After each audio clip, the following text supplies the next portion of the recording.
لیکن امام صاحب رحمۃ اللہ علیہ کا طریقہ کیا تھا؟ کہتے میں نے امام صاحب کے ساتھ نماز پڑھی مسجد میں تو قاری صاحب نے قرآن پڑھا، اذا زلزلت الارض زلزالها واخرجت الارض اثقالها، فرماتے ہیں آخری دو آیتیں پڑھی، فمن یعمل مثقال ذرۃ خیرا یرہ ومن یعمل مثقال ذرۃ شرا یرہ۔ اللہ فرماتے ہیں میں قیامت کے دن تیرے ذرے ذرے کا حساب کروں گا، ذرہ برابر نیکی ہوئی تو تیرے سامنے آئی، ذرہ برابر گناہ ہوا تو تیرے کس کے برابر؟ جی وہ کتنا ہوتا ہے؟ ریت کا ایک ذرہ، اس کے برابر بھی گناہ ہوا تو تیرے سامنے، یہ اللہ کہہ دیا ہے، تو ایسا انشاءاللہ ہو کے رہے گا۔ اللہ ایک دفعہ دکھائے گا، دعا فرمائے اللہ ہمیں معافی عطا فرمائے، اللہ ہم سے درگزر فرمائے، اللہ ہمیں بخشے ہوئے میں شامل فرمائے۔ یہ آیت امام صاحب نے سنی تو کہتے ہیں میں نمازی سارے چلے گئے تو امام صاحب بیٹھے اور یوں نہ اپنی داڑھی پکڑ لی، چراغ ٹمٹما رہا، کہتے ہیں داڑھی پکڑ لی اور امام صاحب بیٹھے۔ میں نے کہا کہ کسی محویت کے عالم میں ہے، سوچ میں، چلے میں تھوڑی دیر میں آتا ہوں۔ کہتے میں 2 گھنٹے کے بعد آیا تو امام صاحب ایسے بیٹھے ہیں داڑھی پکڑی ہوئی۔ میں نے کہا ٹھہر کے آتا ہوں۔ میں پھر 1-1.5 گھنٹے کے بعد گیا تو ویسے بیٹھے۔ کہتے تہجد کا وقت ہو گیا، میں مسجد میں گیا تو چراغ ٹمٹمانے لگا، ختم ہونے کے قریب آ گیا، امام صاحب بیٹھے۔ اب میں نے دیکھا کہ آنکھیں آنسوؤں سے بھری ہوئی ہیں اور اپنی داڑھی پکڑ کے کھینچ رہے ہیں اور کہتے ہیں یا اللہ تو اگر ذرے ذرے کا حساب لے گا تو ابو حنیفہ تو الجھ جائے گا، اے اللہ تو ذرے ذرے کے بارے میں پوچھے گا تو میں تو نہیں جواب دے سکتا، خدا بندہ اس طرح کر، میرے ان سفید بالوں پہ رحم کھا، اے اللہ میرے بڑھاپے پہ مہربانی فرما، مجھ سے نہ ذرے ذرے کا پوچھنا، میں بڑا کمزور ہوں، میں نہیں جواب دے سکتا، مولا مجھ سے درگزر والا معاملہ کر۔ کہتے تڑپ رہے امام صاحب۔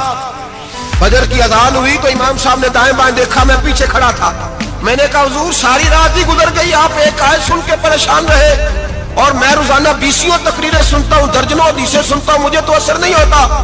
آپ فرمانے لگے مجھے تیرے معاملے کا نہیں پتا، لیکن مجھے اگر تو نے دیکھ لیا ہے تو کسی کے ساتھ ذکر نہ کرنا مجھے، اور فرمانے لگا پھر تو نیک آدمی ہوگا، تجھے نہیں خیال آتا، تو میں تو جانتا ہوں من آنم کے من دانم، پتہ سارا ہے سردار نو کی دیا، میں تو جانتا ہوں نا، مجھے خبر ہے، لہٰذا میں نہیں حساب دے سکتا، تیرا نہیں مجھے پتا۔ جتنا میرے بھائی علم زیادہ اتنا خوف بھی۔ حضرت عبداللہ ابن مسعود فرماتے ہیں زیادہ باتیں کرنے والا عالم نہیں ہوتا، اللہ سے زیادہ ڈر جانے والا عالم ہوتا ہے۔ جو آدمی لمبی چوڑی گفتگو کرے وہ فقیہ نہیں، وہ اللہ سے ڈرنے والا نہیں، بلکہ جس کو وہ بات کرے تو تھوڑی کرے، ڈر کے کرے، خوف کے ساتھ کرے۔ حضرت امام اعظم ابو حنیفہ رحمۃ اللہ علیہ مالدار تھے اور اپنے مال میں سے حصے نکالتے تھے۔ امام صاحب فرمایا کرتے تھے میں نے چند ہزار درہم رکھ دیے۔ حضور کس لیے؟ فرمایا لوگوں کو قرضہ دینے کے لیے۔ نبی پاک صلی اللہ علیہ وسلم نے فرمایا قرضہ لینے والے کو منع کیا ہے، فرمایا قرضہ ایک قید ہے، بغیر مجبوری کے نہ لینا۔ اب لینے والے بھی احتیاط نہیں کرتے، فٹافٹ قرضے کے پیچھے بھاگتے، بڑی مجبوری ہو تو قرضہ لیں، فرمایا مقروض قیدی ہوتا ہے، قرضہ لینے سے بچو۔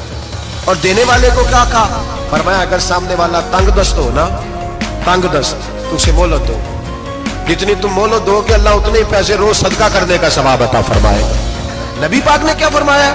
حضور نے فرمایا تجھے پتہ چل جائے کہ تنگ دست ہے تو مہلت دے، جتنے دن تو اس سے پیسے نہیں لے گا اتنے پیسے روز صدقہ کرنے کا ثواب دیا جائے، مجبور ہے کہ مہلت دینی۔ امام صاحب کہتے ہیں میں نے کچھ پیسے رکھے ہوئے تھے، پس منظر یہ تھا کہ غریب لوگ آتے ہیں تو میں ان کی مدد کروں گا۔ امام اعظم ابو حنیفہ نے ایک بندے سے پیسے لینے تھے اور حال یہ تھا کہ آپ دھوپ میں کھڑے تھے، ساتھ اس بندے کا مکان تھا، لوگوں نے کہا حضرت دیوار کے سائے میں ہو جائے، فرمانے لگے اس سے پیسے لینے ہیں، اگر سائے میں کھڑا ہوا تو سود میں شمار ہو جائے گا، میں اس سے فائدہ نہیں لے سکتا۔ ایک بندے سے قرضہ لینا تھا، وہ آپ کو دیکھ کے گلی اور دوسری گلی میں چلا گیا، رستہ بدل گیا اور چھپ گیا۔ امام صاحب رونے لگے، کہنے لگے اے اللہ میں اتنا برا ہو گیا ہوں کہ تیرے بندے مجھ سے چھپنے لگے، اس کو ڈھونڈ کے لائے، کیوں چھپتا ہے؟ کہ حضور آپ کے پیسے دینے ہیں۔ آپ نے فرمایا جا میں نے اللہ کی رضا کے لیے معاف کیے، آج کے بعد چھپنا نہ، اس لیے میں نہیں چاہتا کہ تجھے کوفت ہو، تو میری طرف دیکھ کے چھپنے لگا ہے، میری طرف دیکھ کے۔ امام اعظم ابو حنیفہ رحمۃ اللہ تعالیٰ علیہ لوگوں کو سہولت دیتے، آسانی دیتے، پیار کرتے، محبت کرتے۔